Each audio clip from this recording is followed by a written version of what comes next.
Yes, good evening everyone. So welcome back to our session. Right now in this session we are going to discuss about the production of magnetic field in a solenoid. Okay, solenoid లో మనకి magnetic field యొక్క production ఎలా ఉంటుంది. Okay, if you observe this is the third case అనమాట. So already మనం 2 cases సక్సెస్ఫుల్గా complete చేసుకోవడం జరిగింది. ఫస్ట్ కేస్ ఏంటి, production of magnetic field in a long straight current carrying conductor. అది ఆల్రెడీ మనం కంప్లీట్ చేసుకున్నాం అవునా కదా. ఒక లాంగ్ స్ట్రైట్ కరెంట్ క్యారింగ్ కండక్టర్లో మ్యాగ్నెటిక్ ఫీల్డ్ యొక్క నేచర్ ఎలా ఉంటుందని చెప్పుకున్నాం. It will be in the nature of concentric circles. అది ఆల్రెడీ కంప్లీట్ అయిపోయింది. ఓకే, సెకండ్ టాపిక్ వచ్చి production of magnetic field in A circular coil లేదా సర్క్యులర్ లూప్. అవునా కదా, అది కూడా ఆల్రెడీ మనం కంప్లీట్ చేసుకున్నాం. సర్క్యులర్ లూప్లో మనం ఏం చెప్పుకున్నాం, అదే long straight current carrying conductor అయితే కాన్సెంట్రిక్ సర్కిల్స్ అని చెప్పాం. బట్ ఇక్కడ సర్క్యులర్ లూప్లోకి వచ్చేటప్పటికి యూనిఫార్మ్ మ్యాగ్నెటిక్ ఫీల్డ్ అని చెప్పుకున్నాం. అంటే ఇన్సైడ్ ద సర్క్యులర్ లూప్ మనకి యూనిఫామ్గా ఉంటుందని చెప్పుకున్నాం. యూనిఫామ్ అంటే స్ట్రైట్ అండ్ ప్యారల్గా ఉంటాయి అవునా కదా. So it resembles a bar magnet అని కూడా చెప్పుకున్నాం అవునా కదా. సో థర్డ్ కేసు వచ్చేటప్పటికి inside a solenoid. So solenoid లోపల ఎలా ఉంటుంది, ఫస్ట్ కేసు ఏమో long straight conductor, second case ఏమో సర్క్యులర్ లూప్, థర్డ్ కేస్ ఏమో సాలినాయిడ్. అయితే ఈ వర్డ్ కొత్తగా ఉంటుంది. So what is the meaning of solenoid? SOLENOID. So solenoid అంటే ఏంటి అంటే ఏమీ లేదు. ఇందాకల సెషన్ కనుక అర్థమైతే మనకి చాలా చాలా సింపుల్ అండ్ చాలా ఈజీ కూడా. ఇందాకల సెషన్ అంటే ఏంటి, సర్క్యులర్ లూప్ యొక్క సెషన్. సో సర్క్యులర్ లూప్లో మనకి ఎలా ఉంటుందని చెప్పుకున్నాం, యూనిఫామ్గా ఉంటుంది. యూనిఫామ్ అంటే ఏంటి, స్ట్రైట్ అండ్ ప్యారల్గా ఉంటాయని చెప్పుకున్నాం ఇన్సైడ్ ద సర్క్యులర్ లూప్. అయితే ఇప్పుడు అటువంటి సర్క్యులర్ లూప్స్ మనం ఎన్ నెంబర్ ఆఫ్ టర్న్స్ కింద చుట్టితే సో దాన్ని మనం సాలినాయిడ్ అంటాం. అంటే ఇప్పుడు చూడండి, సింపుల్గా చెప్పాలంటే మనకి వైండింగ్స్ చేస్తూ ఉంటారు అవునా కదా. అంటే ఒక డివైస్ మీద మనం వైండింగ్స్ చేస్తూ ఉంటాం. ఆ వైండింగ్ అంటే it's nothing but N number of turns. అంటే turn number 1, turn number 2, turn number 3, turn number 4 up to N turns. ఎన్ని టర్న్స్ అయితే ఉండొచ్చు అన్ని ఉండొచ్చు అనమాట. అంటే let it be N number of turns. అలాగా ఒక లాంగ్ సర్క్యులర్ కాయిల్ అంటే మనం టర్న్ చేసినప్పుడు అంటే ఒక వైండింగ్ అంటే దాన్ని మనం వైండింగ్ అంటే ఒక వైండింగ్ లేదా ఒక టర్న్ చేసినప్పుడు మనకు ఒక సర్క్యులర్ లూప్ ఫామ్ అవుతుంది. మళ్ళీ అది దాటిన తర్వాత రెండో దానిలోకి వస్తున్నాం అంటే అక్కడ రెండో సర్క్యులర్ లూప్ ఫామ్ అవుతుంది. మళ్ళీ అక్కడ మళ్ళీ వైండింగ్ చేస్తున్నాం, అక్కడ మూడో సర్క్యులర్ లూప్ ఫామ్ అవుతుంది. అలాగా నెంబర్ ఆఫ్ చూడండి, మీరు అబ్జర్వ్ చేస్తే ఏ లాంగ్ సర్క్యులర్ కాయిల్ అంటే ఇక్కడ నుంచి ఇక్కడ వరకు మీరు అబ్జర్వ్ చేస్తే ఒక సర్క్యులర్ కాయిల్ని మనం వైండింగ్ చేసుకుంటూ వచ్చాం. అలా ఎన్ని టర్న్స్ వరకు, having N number of turns. ఎన్నైనా ఉండొచ్చు, let N maybe 5 or 6 or 7 whatever it maybe. N number of turns లేదా ఎన్ నెంబర్ ఆఫ్ వైండింగ్స్తో ఒక లాంగ్ సర్క్యులర్ కాయిల్ని కనుక మనం డెవలప్ చేసి మనం కరెంట్ కనుక ప్రొడక్ట్ చేయగలిగితే అంటే కరెంట్ కనుక ఇవ్వగలిగితే that is nothing but solenoid. Okay, solenoid అంటే ఏదో స్పెషల్ డివైస్ అయితే కాదు. మనం ఒక లాంగ్ సర్క్యులర్ కాయిల్ని ఒక ఎన్ నెంబర్ ఆఫ్ టర్న్స్ కింద వైండింగ్స్ కింద చుడితే దాన్ని మనం సాలినాయిడ్ అంటాం. అయితే ఇప్పుడు అటువంటి సాలినాయిడ్లో మనకి మ్యాగ్నెటిక్ ఫీల్డ్ ఎలా ఉంటుంది, ఇది చాలా చాలా సింపుల్. అసలు దీని గురించి ఎక్కువ టైం కూడా మనం స్పెండ్ చేయగల, చాలా సింపుల్ అనమాట. సో సాలినాయిడ్లో మనం అబ్జర్వ్ చేస్తే డెఫినేషన్ ఒకసారి మీరు జాగ్రత్తగా అబ్జర్వ్ చేయండి. ఏ లాంగ్ సర్క్యులర్ కాయిల్ వాడే చెప్తున్నాడు. ఏ లాంగ్ సర్క్యులర్ అంటే అది ఖచ్చితంగా ఒక సర్క్యులర్ కాయిల్ అయి ఉండాలి. అంటే సర్కిల్ నెంబర్ 1 అంటే loop number 1, loop number 2, loop number 3, loop number 4, loop number 5. అంటే ఇప్పుడు మీరు అబ్జర్వ్ చేస్తున్న ప్రతిదీ కూడా ఒక సర్క్యులర్ కాయిల్స్ అంటే సర్క్యులర్ లూప్స్ కింద తీసుకోవచ్చా లేదా. సో వాటిని మనం ఇక్కడ సప్లై కనెక్ట్ చేసాం. మీరు అబ్జర్వ్ చేయండి. అంటే టర్న్ నెంబర్ 1, టర్న్ నెంబర్ 2 అంటే winding number 1, winding number 2, winding number 3 అలా up to N number of turns. అంటే ఇక్కడ నుంచి ఇక్కడ వరకు కూడా ఎన్నైతే వైండింగ్స్ ఉన్నాయో అన్నీ కూడా వైండింగ్స్ ఉన్నాయి. ప్రతి వైండింగ్ ఒక సర్క్యులర్ లూప్ కింద యాక్ట్ చేస్తుందా లేదా. ఇప్పుడు ఇందులోంచి మనం ఒక కాయిల్ తీసుకుంటున్నాం అంటే ఒక సర్క్యులర్ లూప్ తీసుకుంటున్నాం. అంటే ఇక్కడ మీరు అబ్జర్వ్ చేస్తే ఎన్ని ఉన్నాయి మనకి, first winding, second turn, third turn, fourth turn, fifth turn. అంటే 5 నెంబర్ ఆఫ్ టర్న్స్ ఉన్నాయి అనమాట. అంటే n ఈజ్ ఈక్వల్ టు 5 అవునా కదా. n ఈజ్ ఈక్వల్ టు 5 అంటే n నెంబర్ ఆఫ్ టర్న్స్ అంటే 5 వైండింగ్స్ అంటే 5 సర్క్యులర్ కాయిల్స్ ఉన్నాయి. అందులో ఏదో ఒకటి తీసుకోండి. సో ఫస్ట్ మనం ఏదో ఒక సర్క్యులర్ కాయిల్ తీసుకున్నాం.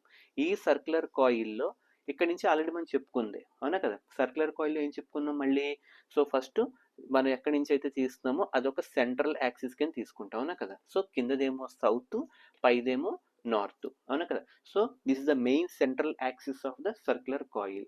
ఇప్పుడు మీరు అబ్జర్వ్ చేస్తే మళ్ళీ మనం సప్లై అనేది ఇచ్చాం, అవునా కదా. మీరు అబ్జర్వ్ చేయండి, ఇవ్వండి సప్లై అనేది ఇచ్చాం అంటే మన కరెంట్ అనేది పాస్ అవ్వడం జరుగుతుంది, అంటే ఇలా వచ్చి ఇలా వెళ్తుంది అనమాట. అంటే కరెంట్ డైరెక్షన్ ఇలా ఉంది, అలాగే రివర్స్ డైరెక్షన్లో మనకి కిందకు వస్తుంది అనమాట. ఇలా అంటే ఒక డైరెక్షన్లో పైకి వెళ్తుంది, మరొక డైరెక్షన్లో కిందకు వస్తుంది. ఆల్రెడీ మనం కంప్లీట్ చేసేసుకున్నాం, అవునా కదా. సో ఒక డైరెక్షన్లో పైకి వెళ్తుంది, ఇంకో డైరెక్షన్లో కిందకు వస్తుంది. అంటే దీని అర్థం ఏంటి, direction of current is in upward. అంటే ఇక్కడ ప్రొడ్యూస్ అయ్యే మ్యాగ్నెటిక్ ఫీల్డ్ ఎలా ఉంటుంది, యాంటీ క్లాక్ వైజ్గా ఉంటుంది, అవునా కదా. బట్ ఇక్కడికి వచ్చేటప్పటికి ఏమైంది, కరెంట్ డైరెక్షన్ డౌన్వర్డ్ కిందకు ఉంది. అంటే ఇక్కడ డెవలప్ అయ్యే మ్యాగ్నెటిక్ ఫీల్డ్ ఎలా ఉంటుంది, క్లాక్ వైజ్ డైరెక్షన్లో ఉంటుంది అనమాట. అంటే ఇప్పుడు మీరు అబ్జర్వ్ చేస్తే ఒక సైడ్ ఏమో యాంటీ క్లాక్ వైజ్, ఇంకో సైడ్ ఏమో clock wise. Anti clock wise అంటే ఏంటి, ఇలా రివర్స్లో వస్తుంది. అంటే సేమ్ మనకి ఇక్కడ లోపలికి వెళ్ళడం జరుగుతుంది, అంటే inside the bar magnet. Inside the bar మ్యాగ్నెట్కి వచ్చేటప్పటికి మనకి యూనిఫామ్గా ఉంటుందా లేదా, అంటే ఒకసారి మీరు జాగ్రత్తగా అబ్జర్వ్ చేసి నీట్గా డ్రా చేద్దాం, ఒకసారి చూడండి. సో ఇక్కడ మనం సింపుల్గా చెప్పుకోవాలంటే ఎన్ నెంబర్ ఆఫ్ టర్న్స్ ఉన్నాయి, అవునా కదా. ఎన్ నెంబర్ ఆఫ్ టర్న్స్లోంచి I'm taking the first turn. So ఇది ఒక ఫస్ట్ టర్న్ మనం తీసుకున్నాం ఒక సర్క్యులర్ కాయిల్లో, I'm taking the first coil turn. So దీని యొక్క సెంట్రల్ యాక్సిస్ వచ్చి ఇలా తీసుకున్నాను. సో కిందనేమో సౌత్, పైనేమో నార్త్. ఇక్కడ నుంచి మనకు తెలిసిందే ఏంటి, ఒకవైపు ఏమో కరెంటు పైకి వెళ్తుంది, ఇంకో డైరెక్షన్లో కిందకు వస్తుంది. అంటే current is in downwards, here current is in upwards. So current కనుక అప్వర్డ్ డైరెక్షన్ ఉంటే మ్యాగ్నెటిక్ ఫీల్డ్ ఎలా ఉండాలి మనకి, యాంటీ క్లాక్ వైజ్. అంటే ఫస్ట్ కాన్సెంట్రిక్ సర్కిల్స్ వేసుకోవాలి, అవునా కదా. సో ఫస్ట్ కాన్సెంట్రిక్ సర్కిల్స్ వేసుకున్న తర్వాత ఇక్కడ కరెంట్ డైరెక్షన్ పైకి ఉంది కాబట్టి మ్యాగ్నెటిక్ ఫీల్డ్ ఎలా ఉంటుంది, యాంటీ క్లాక్ వైజ్ డైరెక్షన్లో ఉంటుంది అనమాట. అంటే ఇక్కడ పైకి, ఇక్కడ పైకి, ఇక్కడ పైకి. అలా ఇక్కడ రివర్స్ డైరెక్షన్లోకి వచ్చేటప్పుడు కరెంట్ కిందకు వస్తుంది. కరెంట్ కిందకు వస్తుందంటే మ్యాగ్నెటిక్ ఫీల్డ్ మళ్ళీ కాన్సెంట్రిక్ సర్కిల్స్ వేసుకుని, అవునా కదా. సో వేసుకున్న తర్వాత కరెంట్ కిందకు వస్తుంది కాబట్టి క్లాక్ వైజ్ అనమాట, అంటే ఇలాగనమాట. సో ఆల్రెడీ మనం కంప్లీట్ చేసుకున్నాం. ఇప్పుడు మీరు అబ్జర్వ్ చేస్తే ఇక్కడ నుంచి ఇక్కడ వరకు ఇన్సైడ్ ద సర్క్యులర్ లూప్ మళ్ళీ యూనిఫామ్గా వచ్చిందా లేదా, సేమ్ ఇందాకల కాన్సెప్టే మళ్ళీ రిపీట్ చేస్తున్నాం అంతే. So inside the circular loop మనకి ఎలా ఉంది, యూనిఫార్మ్గా ఉందన్నమాట. So it mean that uniform is nothing but straight and that to parallel. Okay, స్ట్రైట్గా ఉంది అండ్ దట్ టు ప్యారలల్గా ఉంది. ఎక్కడ, inside the circular loop. Out సైడ్కి వచ్చేటప్పటికి నార్మల్. అంటే ఇప్పుడు మీరు అబ్జర్వ్ చేయండి, ఇన్సైడ్ ద సర్క్యులర్ లూప్ కనుక చూస్తే మనకి కింద నుంచి పై అన్ని డైరెక్షన్స్ ఒకలాగే చూడండి. అంటే యాక్సిస్ కటువైపు, యాక్సిస్ కిటువైపు కూడా అన్ని యారోస్ పైకే ఉన్నాయి చూసుకోండి. అంటే దీని అర్థం ఏంటి, సౌత్ నుంచి నార్త్కి వెళ్తుంది తప్ప నార్త్ నుంచి సౌత్కి రావట్లే. యారో మార్క్స్ అన్ని పైకి ఉన్నాయి చూసుకోండి. ఇన్సైడ్ ద సర్క్యులర్ లూప్ చూడండి, ఇన్సైడ్ ద సర్క్యులర్ లూప్ చూస్తే అన్ని యారోస్ పైకి ఉన్నాయి. పైకి ఉన్నాయంటే ఏంటి, సౌత్ నుంచి నార్త్కి మనకి యూనిఫామ్గా వెళ్తున్నాయి. అంటే యూనిఫామ్ అంటే ఏంటి, యాక్సిస్కి లెఫ్ట్ సైడ్, యాక్సిస్కి రైట్ సైడ్, రెండు సైడ్లు కలిపి యూనిఫామ్గా పైకి వెళ్తున్నాయి అనమాట. ఆ uniform is nothing but straight and ప్యారలల్గా వెళ్తున్నాయి.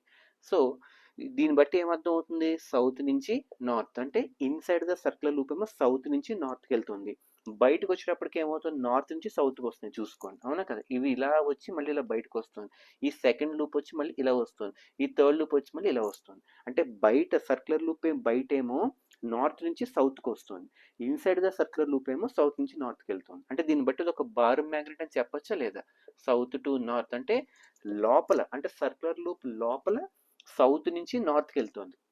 సర్క్యులర్ లూప్ బయట యారో మార్క్స్ చూడండి, అవునా కదా, నార్త్ నుంచి సౌత్కి వెళ్తుంది. అంటే ఈ యాక్సిస్ తీసుకుంటే ఇలా వస్తుంది, ఈ యాక్సిస్ కనుక తీసుకుంటే అటువైపు వెళ్తుంది అనమాట.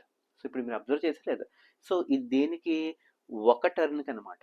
ఒక టర్న్ నేను తీసుకున్నా. అలాంటివి మనకి ఎన్ని ఉన్నాయి, 5 నెంబర్ ఆఫ్ టర్న్స్ ఉన్నాయి. అంటే దీన్ని బట్టి మనం అర్థం చేసుకోవచ్చు ఏంటి, ఒక కాయిల్కి మనం చేసాం అంటే ఒక కాయిల్లో మనకి మ్యాగ్నెటిక్ ఫీల్డ్ ఎలా వచ్చింది, యూనిఫామ్గా వచ్చిందా లేదా, అవునా కదా. అంటే ఈ ఫస్ట్ కాయిల్లో ఈ సెంటర్ దగ్గర మనకి అటు ఇటు చూసుకుంటే మనకి యూనిఫామ్గా వచ్చింది. ఇక్కడ కూడా యూనిఫామ్, ఇక్కడ కూడా యూనిఫామ్, ఇక్కడ కూడా యూనిఫామ్. అంటే ఎన్ నెంబర్ ఆఫ్ సర్క్యులర్ కాయిల్స్ ఉన్నాయి, అవునా కదా. సాలినాయిడ్కి సర్క్యులర్ లూప్కి అదే తేడా.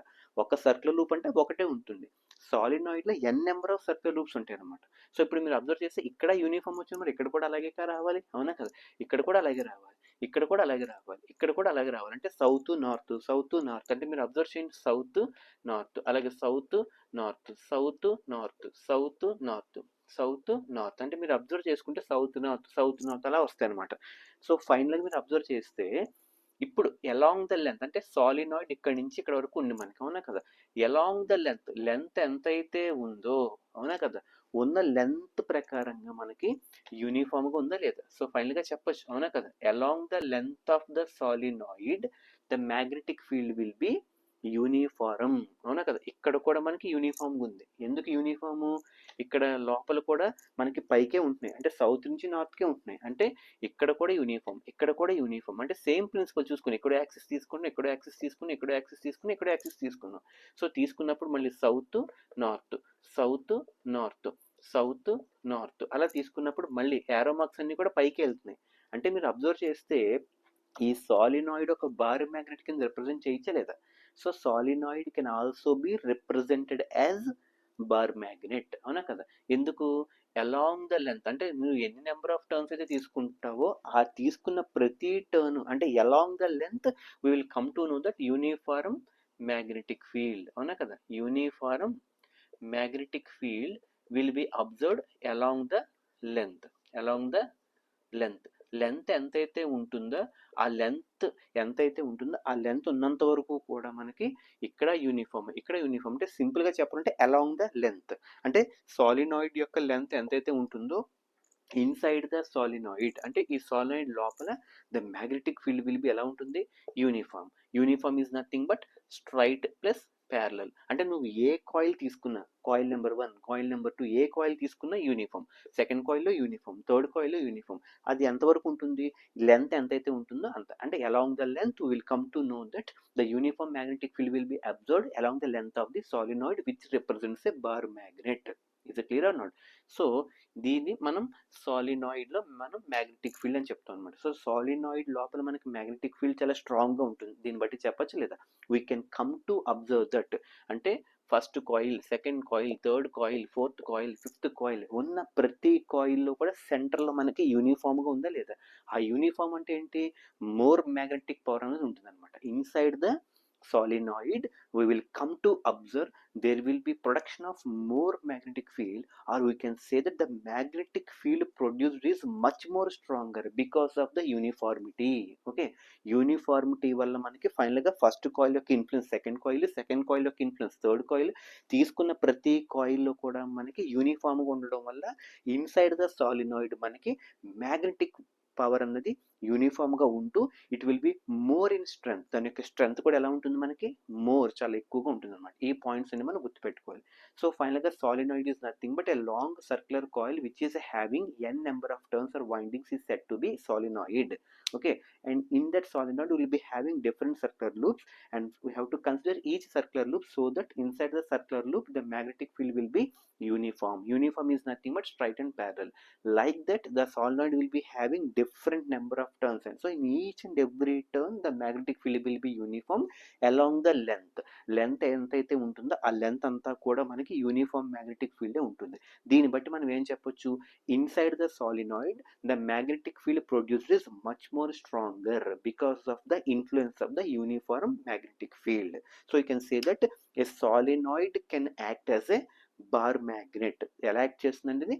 Bar magnet such that inside the bar magnet the lines move from south to north and outside the bar magnet north to south. Okay, this is the concept of magnetic field in a solenoid. Is that clear or not? So good evening, have a nice day.